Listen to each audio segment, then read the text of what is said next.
Hello विद्यार्थी मित्रांनो, मी शेख अब्दुल गनी. स्वागत आहे माझ्या एजीएस करियर अकॅडमी या यूट्यूब प्लॅटफॉर्मवरती. मित्रांनो, आज आपण जिल्हा परिषद धुळे, ठीक आहे, जिल्हा परिषद धुळे या संदर्भात आपण आज रिक्त पदांचा तपशील जे आहे माहिती घेणार आहोत. याच्यामध्ये जे 25-26च्या संसमान्यतेनुसार माहिती आहे आणि ह्या जागा हे पोर्टल येणं खूप गरजेचं आहे येतील. आणि या संदर्भात धुळे जी टीम आहे आमची उर्दू माध्यमाची, त्या संदर्भात पाठपुरावा करत आहे. मित्रांनो, काळजी करण्याचं कारण नाही. एकदा तुम्ही सर्व गोष्टी हे कंप्लीट झाल्याच्या नंतर ह्या गोष्टी म्हणजे हे जागा पोर्टलवर येतील अशी अपेक्षा आहे. आणि 15 दिवसाचा टॅब वाढून भेटलेला आहे, त्यामुळं अजून आपल्याला त्याचा फायदा होईल मित्रांनो. ठीक आहे, चला जास्त वेळ घेत नाही, व्हिडिओ शेवटपर्यंत पहा. जास्तीत जास्त मित्रांना शेअर करा. नवीन असेल तर या चॅनलला सबस्क्राईब करा. अशीच माहिती तुम्हाला या चॅनलवर मी देण्याचा प्रयत्न करतो. ठीक आहे, चला. महाराष्ट्र शासन शिक्षण विभाग प्राथमिक जिल्हा परिषद धुळे या संदर्भामध्ये माहिती अधिकार टाकलेला होता 2026मध्ये. ठीक आहे, आपले जावेद सर म्हणून आहेत, त्यांनी हे RTI टाकलेला होता 1 जून 2026. आता हा RTI टाकलेला होता, त्याचं उत्तर पण त्यांनी भेटलेलं आहे मित्रांनो. ठीक आहे, याच्यामध्ये 2025च्या संसमान्यतेनुसार 25-26च्या संसमान्यतेनुसार तो RTI दिलेला आहे. आता बघा, उर्दू माध्यम आणि मराठी माध्यम हे दोन माध्यमाचा RTI याच्यामध्ये आहे. संसमान्यता 25-26नुसार आपल्या आस्थापनावरील सहशिक्षक वर्ग 1 ते 5 आणि 6 ते 8, ठीक आहे, संवर्गातील मराठी आणि उर्दू माध्यम पदांची माहिती मिळावी या संदर्भात RTI टाकलेला होता मित्रांनो. ठीक आहे, तर याच्यामध्ये हा RTI आपण तपशीलीनं पाहणार आहोत. त्याच्यामध्ये पहा काय दिलेलं आहे काय नाही. 25-26च्या संसमान्यतेनुसार पहा, वर्ग 1 ते 5 पहिले मराठी माध्यम घेतो, नंतर उर्दू माध्यम पण घेतो. ठीक आहे, चला हां ओके.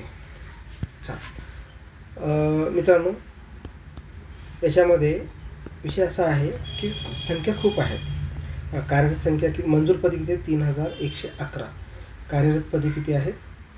2844. ठीक आहे, आणि रिक्त पदे जी आहेत 267. प्राथमिक जागा किती रिक्त आहेत मित्रांनो?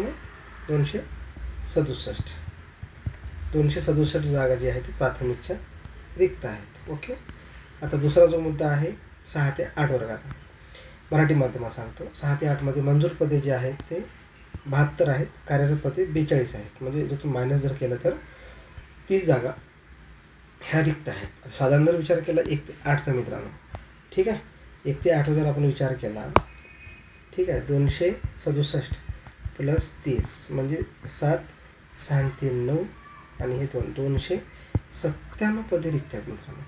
किती? 297 आलं त्यामुळे तुमच्या 297 मध्ये ही मराठी माध्यमाची रिक्त आहे. ठीक आहे, त्याच्यानंतर पहा,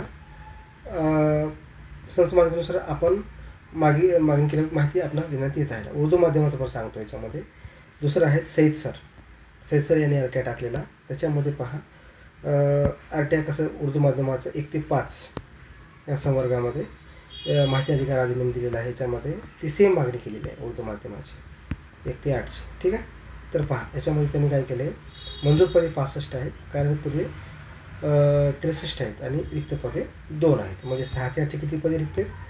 1 ते 5चे किती पदे आहेत? 2 पदे. 1 ते 5चे 2 पदे रिक्त आहेत. आणि 6 ते 8 पहा, मंजूर पदे 24, कार्यरत 15 आणि रिक्त पदे 9. म्हणजे विचार करा, 9 आणि 2 11 पदे. ठीक आहे, 9 अधिक 2 बरोबर 11 पदे हे उर्दू माध्यमाचे आहेत.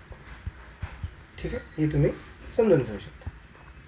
ठीक आहे, अशा पद्धतीनं जर आपण विचार केला तर हे RTI टाकलेलं आहे मित्रांनो. आणि याच्यामध्ये आता प्रवर्गानुसार आरक्षणानुसार तो RTI आहे, त्याचं उत्तर पण आपण लवकर अपेक्षितच आहे. आणि नाशिक विभागाचे जे काही आहेत, जळगाव आहे, धुळे आहे, नंदुरबार आहे, नंदुरबारची पण माहिती आलेली आहे आपल्याकडे, आणि त्यानंतर नाशिकचं पण आलेलं आहे. असे काही जिल्हा परिषदेची माहिती आता इथून एक येतच आहे. त्या माहिती मी तुम्हाला ओरिजिनल गोष्ट सहित मी सांगण्याचा प्रयत्न करेन मित्रांनो. जास्तीत जास्त मित्रांमध्ये व्हिडिओ शेअर करा. नवीन असेल तर त्या चॅनलला सबस्क्राईब करून घ्या, जेणेकरून तुम्हाला सबस्क्राईब केल्यानंतरच कमेंट बॉक्समध्ये कमेंट करता येते, अन्यथा कमेंट करता येत नाही. ठीक आहे, धन्यवाद.